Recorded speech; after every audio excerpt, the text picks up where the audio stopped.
This is the Biz News Podcast, one-on-one conversations with experts in business and personal development.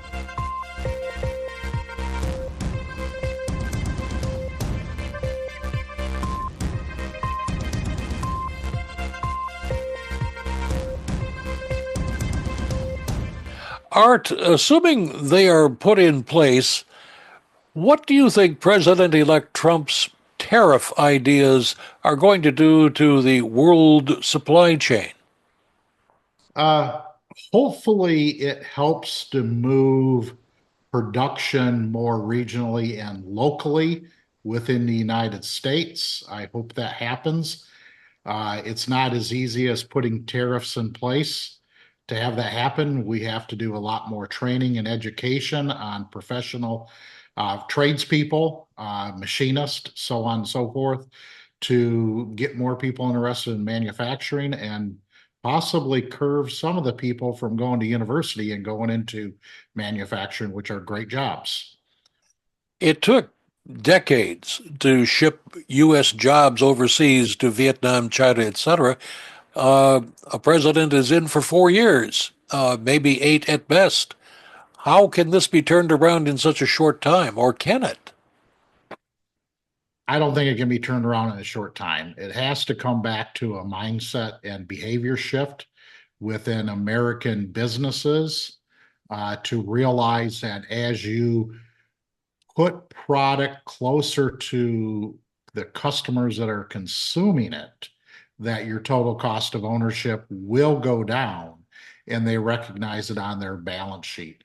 It's about compressing lead times, becoming more flexible and responsive, and controlling total cost. And we have to have senior leaders that understand that.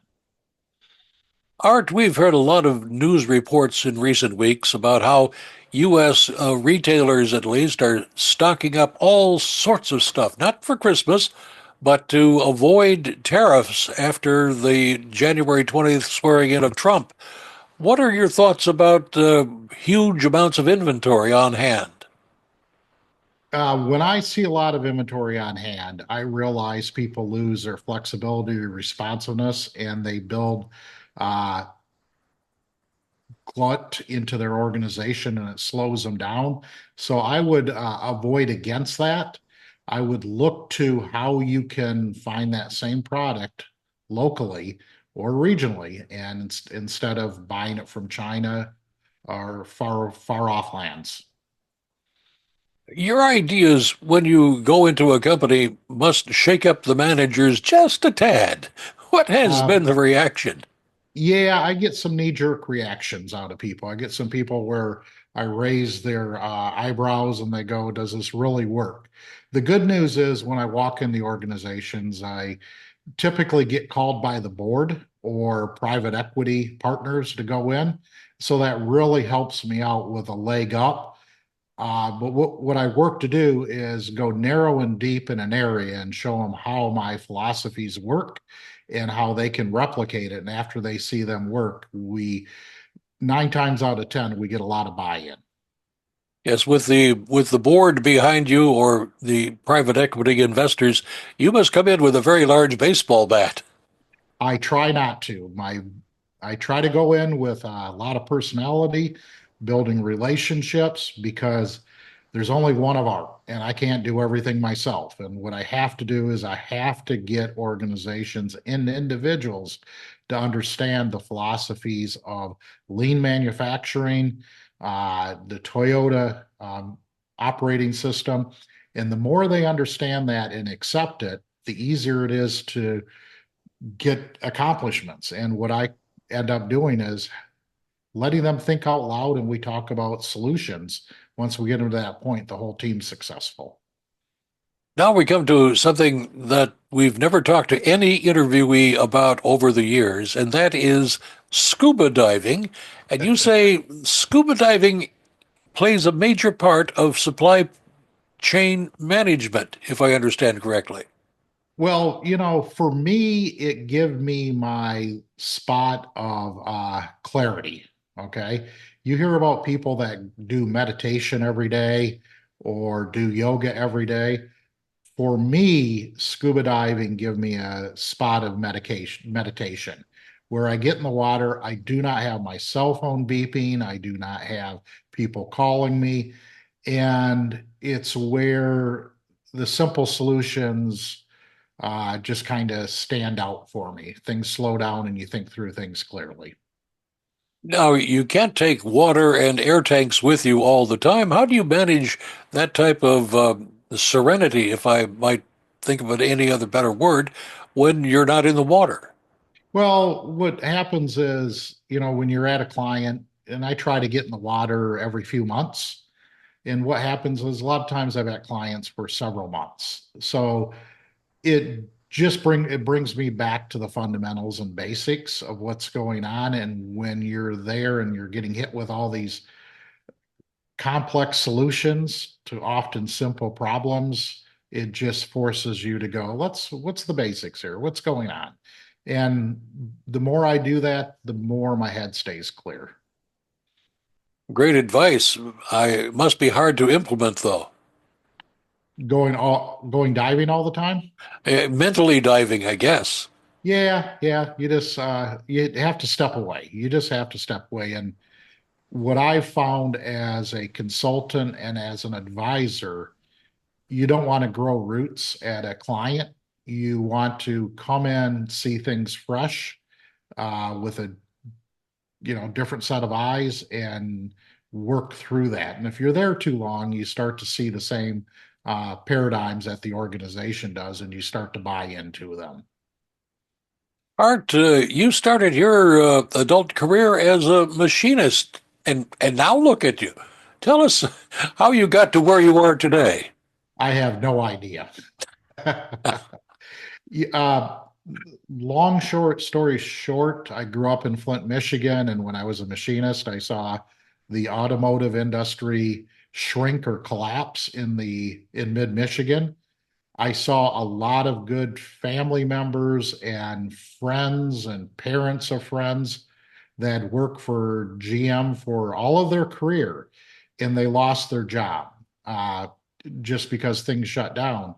And what I perceived them to be often unemployable outside of General Motors. Inside General Motors, they knew how all the systems and all the processes worked, but outside of it, they'd been at one company so long, they didn't understand how to bridge that, or they wasn't accepted they could bridge it in many cases.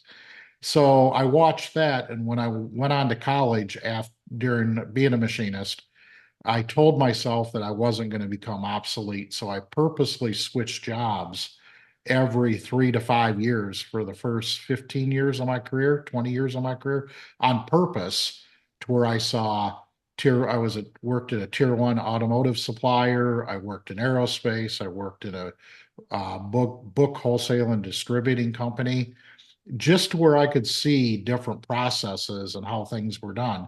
And now I feel I have a very well-rounded understanding of how different supply chains work. Back in the 50s and 60s, maybe into the 70s, machinist jobs were coveted. There were so many machinists, but they always had plenty of work to do. Now, if you had to find a machinist, I don't even know where you would look in the United States. Will these Right. jobs ever come back? Yes, there's machinist jobs are very hard to fill. It's very hard to find a machinist, and we need more of them in North America. Absolutely. Uh, it's on a rebound, highly paid jobs, highly skilled jobs. Uh, Really good machinists are hard to come by, and too many of them, we don't have enough young people going in that field. Even today, with people going to college and coming out with a degree in one hand and an unemployment slip in the other. Yeah. Well, you think about it, people of my generation, our parents had told us not to go to manufacturing. They wanted something more for us. They wanted something more than what they had, and that wasn't the wrong message.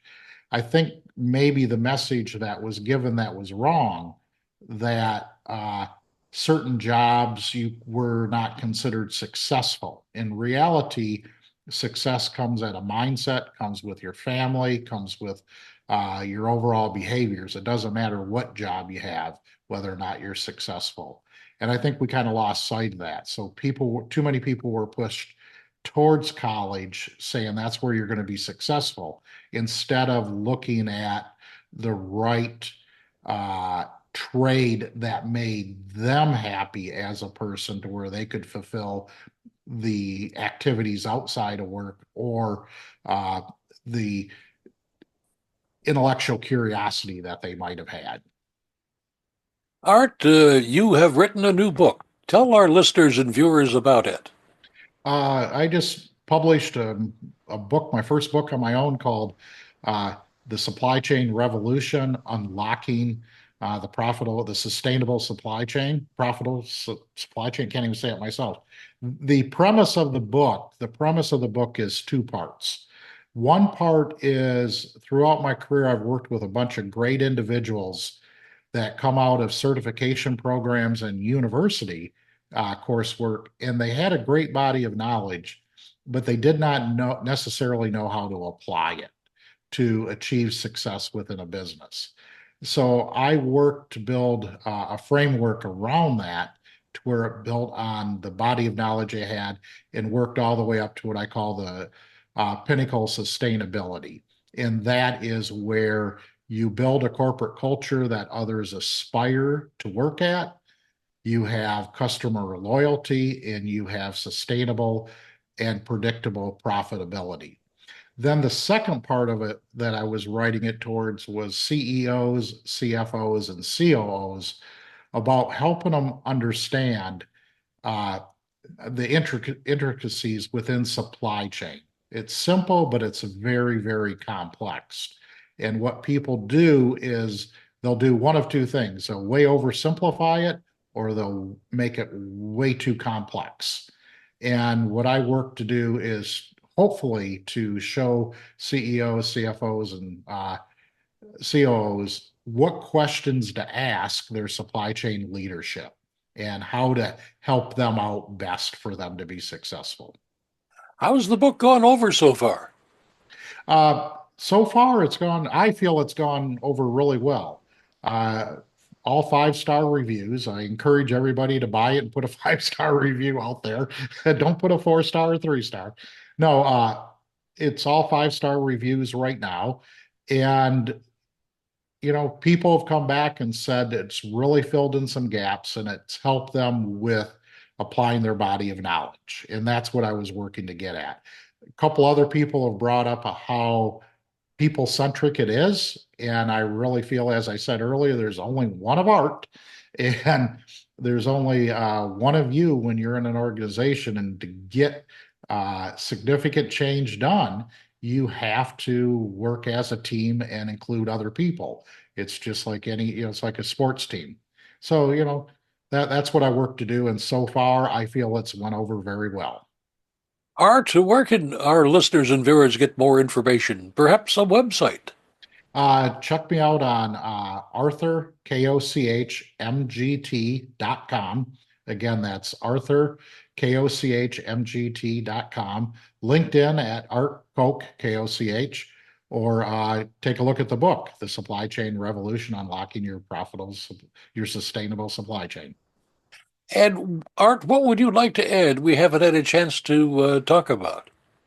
I think at the end of the day, every organization needs to have a solid supply chain team. And what I see in smaller companies I go into, they say, I can't afford a director of supply chain or a vice president of supply chain.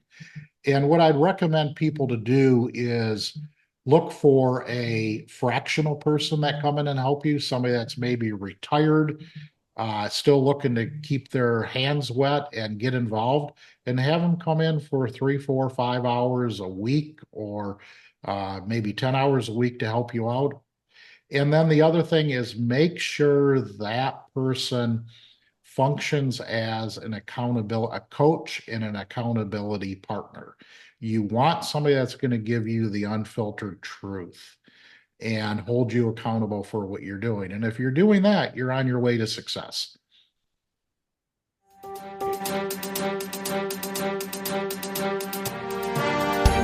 You've been listening to the Biz News Podcast. We welcome your input.